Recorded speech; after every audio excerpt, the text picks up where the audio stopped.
नमस्कार, सीएनबीसी आवाज पर आप सभी का स्वागत है। मैं हूं श्रेया ठाकुर और आप देख रहे हैं आपका पसंदीदा शो आवाज एंटरप्रेन्योर नए अंदाज में।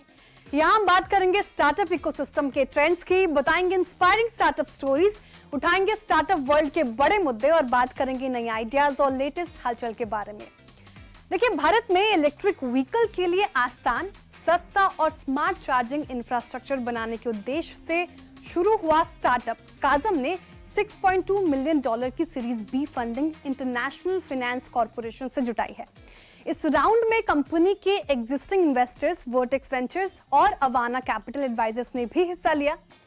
ईवीज को बढ़ावा देने में सबसे बड़ी दिक्कत रही बैटरी चार्जिंग। इसे सुलझा रहा काजम अपने चार्जिंग स्टेशनों के नेटवर्क को मजबूत करने के लिए किस तरह से इस फंड्स का इस्तेमाल करेगा, क्या है कंपनी के लॉन्ग टर्म गोल्स और कैसे पूरा करेंगे एक्सपेंशन का टारगेट, सभी मुद्दों पर बातचीत करने के लिए आज हमारे साथ जुड़ रहे हैं कंपनी के cofounder and CEO Akshay Shekhar ji.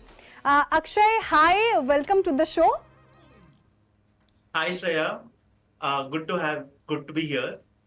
Same here, my pleasure too. Akshay, $6.2 million series B funding में आपने जुटाई। इसका अंदाजा दे कि इस कैपिटल को कहां आप यूज करेंगे, फोकस क्या फिजिकल इंफ्रास्ट्रक्चर पर होगा या फिर R&D में आप इन्वेस्ट करेंगे? तो $6.2 मिलियन जो है, इसमें लगभग 30% हम लोग यूज करने वाले हैं R&D के लिए। तो कज़ाम ने एक्चुअली बिल्ड किया था इंडिया का फर्स्ट 2 और 3 व्हीलर के लिए AC चार्ज पॉइंट्स, जो लगभग आप समझ सकते हो कि घर में लगते हैं और 2 या 3 घंटे लगते हैं चार्ज होने को। इन द न्यू डेवलपमेंट हम क्या कर रहे हैं कि हम फास्ट चार्जर्स बना रहे हैं फॉर 2 एंड 3 व्हीलर्स। इसको हम बोलते हैं LEV DC, मतलब light electric vehicle DC charger. इसके वजह से आपका इलेक्ट्रिक व्हीकल 15 से 20 मिनट में फुल 80% तक चार्ज हो जाता है, एंड स्पेसिफिकली 2 और 3 व्हीलर के लिए। ये क्यों इंपॉर्टेंट है? क्योंकि इंडिया में लगभग 30 करोड़ व्हीकल 2 और 3 व्हीलर्स है, जो मेजॉरिटी जनता यूज करती है आउट ऑफ 35 करोड़ व्हीकल्स जो इंडिया में है। तो इसके लिए इसका प्रॉब्लम सॉल्व करना बहुत ही इंपॉर्टेंट है कंट्री के लिए, एंड इसके लिए हम इस पे फोकस कर रहे हैं। दूसरा चीज जो हम कर रहे हैं R&D स्पेसिफिकली इज इंडिया में एक UPI जैसा मॉड्यूल क्रिएट कर रहे हैं, जहां पर आप एनर्जी को ट्रेड कर सकते हैं। जो आपके घर में चार्जिंग स्टेशन लगा है, उसका बिजली का बिल आप और कम कर सकते हैं with a new technology called as unified energy interface. ये अभी नए डेवलपमेंट में हो रहा है। ये हम श्री नंदन निलेकनी जी, जिन्होंने UEI बनाया था, इंडिया UPI बनाया था और आधार कार्ड के सिस्टम्स के लिए टेक्नोलॉजी बिल्ड की थी फॉर इंडियन डिजिटल गुड्स, इनके साथ मिलके ही हम ये बना रहे हैं along with the Beckn protocol. तो ये 2 चीजें हैं जो हम बहुत ज्यादा फोकस में कर रहे हैं eight this point of time, जिसके लिए हमने ये फंडिंग भी उठाया है। ओके, तो ये अभी डेवलपमेंट फेज है, जो इंटरफेस आप बनाने की कोशिश कर रहे हैं अक्षय, राइट।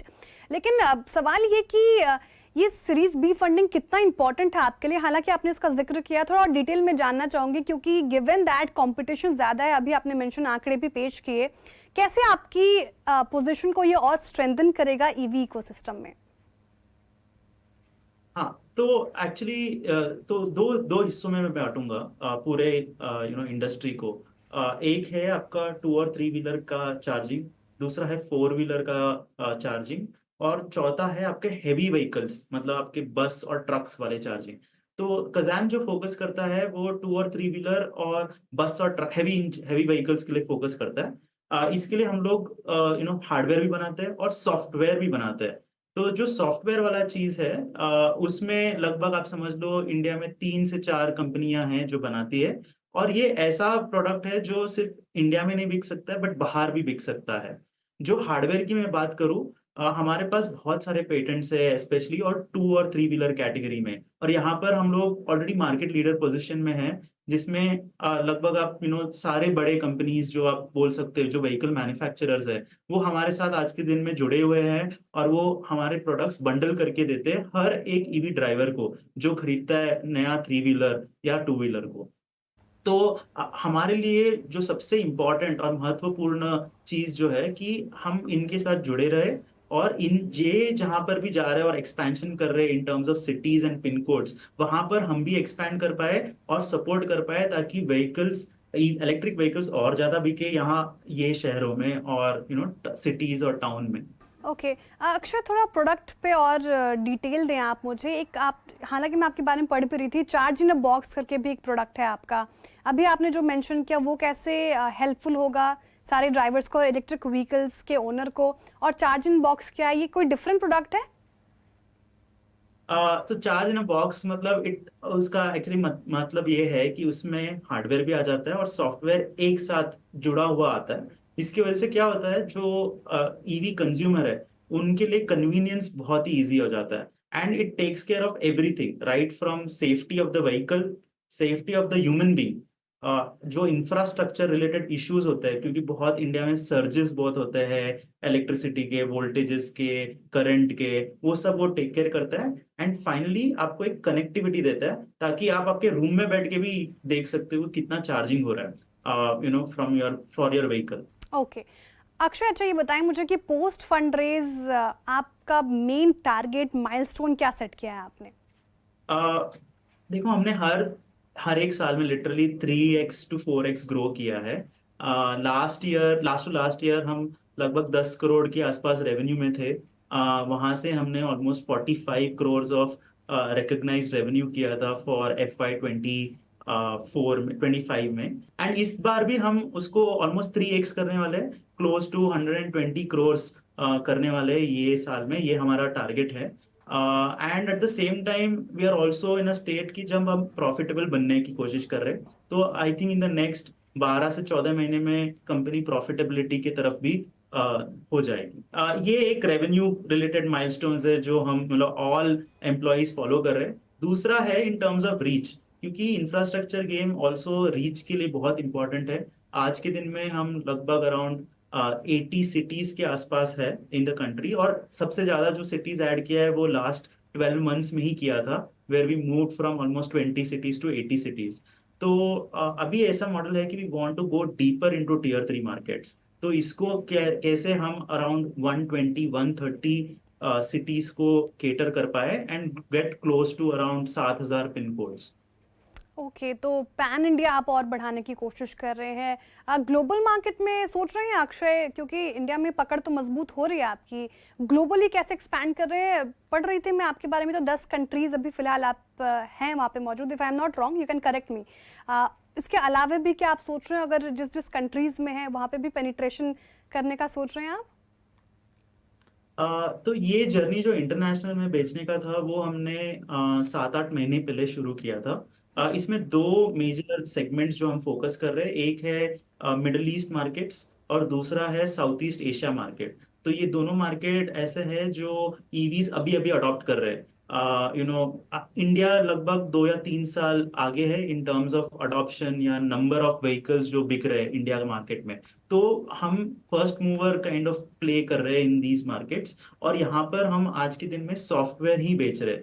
एंड ये सॉफ्टवेयर बिक रहा है बड़े बड़े ऑयल एंड गैस कंपनीज या एनर्जी कंपनीज जो इलेक्ट्रिसिटी भी अभी बेचना चाहती है, यूटिलिटी कंपनीज है जो हमारे साथ जुड़ी हुई है, एंड ऑल्सो फ्लीट कंपनीज है। तो ये 3 ऐसे कैटेगरीज है जिनको हम हमारा सॉफ्टवेयर देते हैं। ये सॉफ्टवेयर टिपिकली कोई भी चार्जिंग स्टेशन उन्होंने जो खरीदा रहेगा उसको कनेक्ट करता है, और उसके साथ साथ उसका पेमेंट इंफ्रास्ट्रक्चर, ऑथेंटिकेशन, ये सब कुछ मैनेज करता है, ताकि वो पूरा अपना बिजनेस को समझ पाए कि कितना प्रॉफिटेबल है, कितना एक्सपेंसेस हो रहा है, and work towards growing their own business of energy. Impressive Akshay, impressive बिल्कुल। अच्छा अक्षय, क्योंकि आपने भी आंकड़े पेश किए, ईवी का बोलबाला तो हमारे देश में है ही, और जैसे कि आप बता रहे थे ग्लोबली भी अब अडॉप्शन हो रहा है इसका। तो कंपटीशन भी जाहिर तौर पर होगा। कंपटीशन को कैसे देख रहे हैं आप, और आपके प्रोडक्ट्स कैसे स्टैंड आउट करें, ये कैसे आप इंश्योर करते हैं? तो एक्चुअली कंपटीशन मुझे पसंद है, क्योंकि इससे दो चीजें होती इंडीड। है। एक तो लोगों को अच्छा प्रोडक्ट्स मिलता है, क्योंकि हमें पुश किया जाता है टेक्नोलॉजी को आगे लेके जाने के लिए एंड टेक्नोलॉजी को इम्प्रूव करने के लिए, जिसकी वजह से कॉस्ट भी कम हो जाती है in some cases to become competitive. और दूसरी है कि नए नए टेक्नोलॉजी मिलेंगे, जैसे कि faster chargers, faster time to charge, ताकि ये सारे प्रॉब्लम्स निकल जाए। तो कंपटीशन तो मुझे एक्चुअल में पसंद है। ये that kind of does this for us. दूसरी चीज ये है कि उसमें एक एक विन लेने की जो है, the feeling that you get out of it, वो बहुत स्ट्रांग आता है when you are actually in a competition, तो you feel like you are doing something very big in that sense. आज के दिन में हम कंपटीशन को कम देखते हैं, हम एक्चुअली इनकी तरफ कोलैबोरेशन ज्यादा देखते हैं। तो हालांकि आप जिक्र कर रहे थे अक्षय कोलैबोरेशन का, सवाल भी मेरा इसी पे था, क्या आप गवर्नमेंट बॉडीज या ओईएमसी से कोलैबोरेट करने का सोच रहे हैं? हाँ, तो ईवी इंडस्ट्री में इतना इन्वेस्टमेंट की जरूरत है, बहुत व्हीकल ओईएम्स के लिए, ओएमसीज के लिए एंड इंडिविजुअल्स के लिए भी। ये बहुत ही इंपॉर्टेंट है कि हम कोलैबोरेटिव अप्रोच में काम करें। इसमें दोनों प्राइवेट का भी इम्पोर्टेंस है और पब्लिक एंटिटीज का भी इम्पोर्टेंस है। पब्लिक एंटिटीज में ओएमसीज ऑब्वियसली एक बहुत बड़ा एंटिटीज है जो ये इसमें बहुत ज्यादा पुश करवा सकती है ईवी इंफ्रास्ट्रक्चर के लिए। इसमें हम आज के दिन में एचपीसीएल के साथ ऑलरेडी काम कर रहे हैं। उनके जितने भी चार्जिंग स्टेशंस है अक्रॉस द कंट्री, वो सारे कजैम ने सॉफ्टवेयर बिल्ड किया उसके लिए, जिससे आप कनेक्ट कर सकते हैं एचपी ई चार्ज ऐप में और पेमेंट्स और कर सकते हैं डायरेक्टली वही ऐप से। वो सेम चार्जर्स इवन कजैम की मोबाइल एप्लीकेशन में भी अवेलेबल है, जहां पर आप जाके चार्ज कर सकते हैं आपके व्हीकल्स को। दूसरा है प्राइवेट सेक्टर में, सो देर आर प्लेयर्स जो डिफरेंट कंपोनेंट्स बनाते हैं। कोई कोई है जो चार्जर्स बनाते हैं, कोई है कि जिनको सॉफ्टवेयर चाहिए कजैम से, कोई है कि व्हीकल मैन्युफैक्चरर है उनको हमारे से चार्जर्स चाहिए, कोई है जो सिर्फ फाइनेंसिंग करना चाहता है और उनको एक सॉलिड प्रोडक्ट चाहिए जिनको वो बैक कर पाए। तो ये सारे चीजें कोलैबोरेटिव नेचर से ही हो सकती है, तभी ही ईवी और बढ़ सकता है इंडिया में। तो मोस्टली हमारा जो अप्रोच भी है वो सिर्फ कोलैबोरेटिव नेचर पे ही है कि हम कैसे इसको साथ मिलके बड़ा बना सके। Okay. Akshay, I तो pronounced it chasm and you said multiple times chasm. ये chasm नाम आपके दिमाग में कैसे आया? बहुत ही स्टाइलिश और यूनिक लग रहा है मुझे। देखो actually while building a company it is very important कि एक सिंगल वर्ब हो आपका हम्म। कंपनी। और दूसरा था कि हमें we didn't want to relate ourself to charging by calling it electric या फिर चार्ज या ऐसे सारे नेम्स, क्योंकि उसमें you don't get to stand out. तो as a brand building process हमने सोचा कि we'll go with a single verb. And और दूसरी चीज है कि getting domain names in India बहुत टफ है। तो we went from Shazam, actually एक सुपर हीरो है, वहां से हमने एस एच निकाल के ए से जेड तक सब ट्राई किया। जब के आ गया तभी हमें कज़ैम मिल गया, and then we ended up choosing Kazam as a name. So it was not very well thought at that point of time, but हमने ऐसे ही we just started building on top of it. But it sounds interesting, Akshay. Indeed, it's very interesting. अच्छा अक्षय, क्योंकि आपने EV में startup करने का सोचा, पहले तो यही स्पेस क्यों चुना आपने कोविड के टाइम पर, और दूसरा ये कि क्या चैलेंजेस आपने फेस किए इस वक्त? हमने actually Covid itself was a very tough market, क्योंकि तभी हम फिजिकली किसी के पास जा नहीं सकते थे, एंड स्पेशली हम एक फिजिकल हार्डवेयर भी बना रहे थे, तो लोगों को आना और टेस्ट करना ये प्रोडक्ट और आके बिल्ड करना बहुत इंपॉर्टेंट था। ये सब रिमोटली नहीं हो पा रहा था। दूसरा जो चीज एक्चुअली हुई why we started building Kazam is, जो मेरा को फाउंडर है वैभव, वो सोलार स्पेस में काम कर रहे थे और वो बहुत सारे यूटिलिटी कंपनीज के साथ बात करते थे। और उनको ये तब पता चला कि ईवीज बहुत सारे आने वाले हैं, and human beings like you and me, हम लोग सब लोग 6-7 बजे घर पे आएंगे और व्हीकल को चार्ज करने लगा देंगे।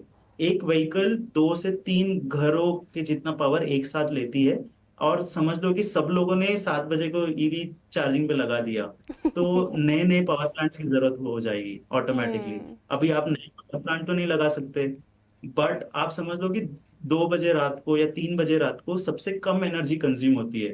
तो अगर ऐसा स्टैगर्ड वे से आप व्हीकल को चार्ज कर सकते हैं आप रात को, तो you don't need to put new power plants, and that was the idea for कज़ैम।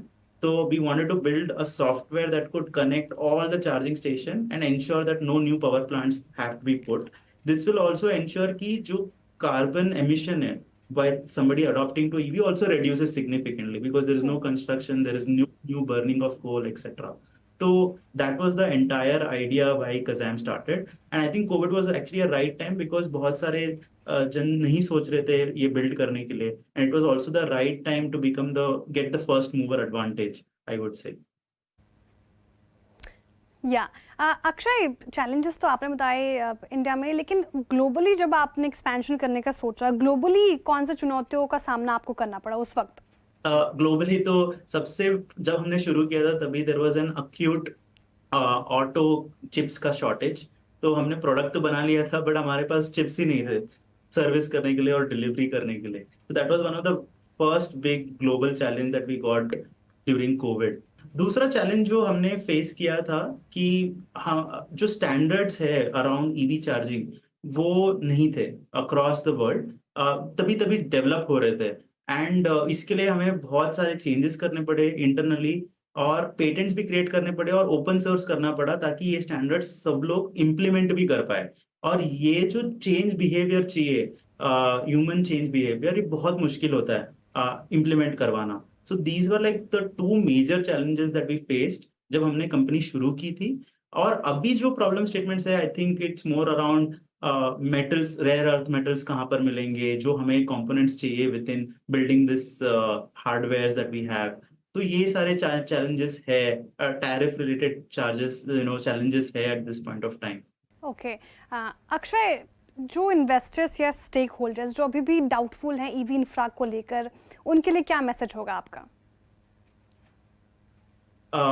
उनके लिए मैसेज ये है कि हम ऑलरेडी 15,000 चार्जिंग स्टेशन हर महीने बेच रहे एंड इन मोस्ट केसेस ये 20-25% ऑक्यूपेंसी पे चल रहे हैं जो होम चार्जर्स है। पब्लिक चार्जिंग अभी भी थोड़ा कम यूटिलाइजेशन है और उसके लिए व्हीकल्स और बढ़ रहे हैं। तो ये दूसरा है कि अभी is still the right time to get the inflection growth जो इन्वेस्टर्स ले सकते हैं अगर ये मार्केट में एंटर करेंगे अभी। तीसरा चीज जो है इज दैट ये जो टेक्नोलॉजी है ये बिल्कुल ही नया है। It is not that and it is a bet for the new decade. Electricity is going to be the new oil, मतलब we said data is the new oil, from data it has now become electricity and electricity is also a national treasure at the end of the day, right. और इसके ऊपर आप build करोगे तो you are really contributing directly as a percentage to the GDP. So the opportunity is very, very large that you can actually cater to. So that is what you are poised to win. Interesting Akshay, electricity is the new oil, बिल्कुल सही कही आपने बात। और बहुत शुक्रिया आज हमारे साथ जुड़ने के लिए। Thank you so much for this insightful conversation. Thank you very much Akshay. Thank you, Shreya. चलिए, वक्त हो रहा है एक छोटे से ब्रेक का। जल्द लौटेंगे स्टार्टअप जगत का वीकली राउंड अप लेकर। तब तक के लिए आप देखते रहिए CNBC आवाज़।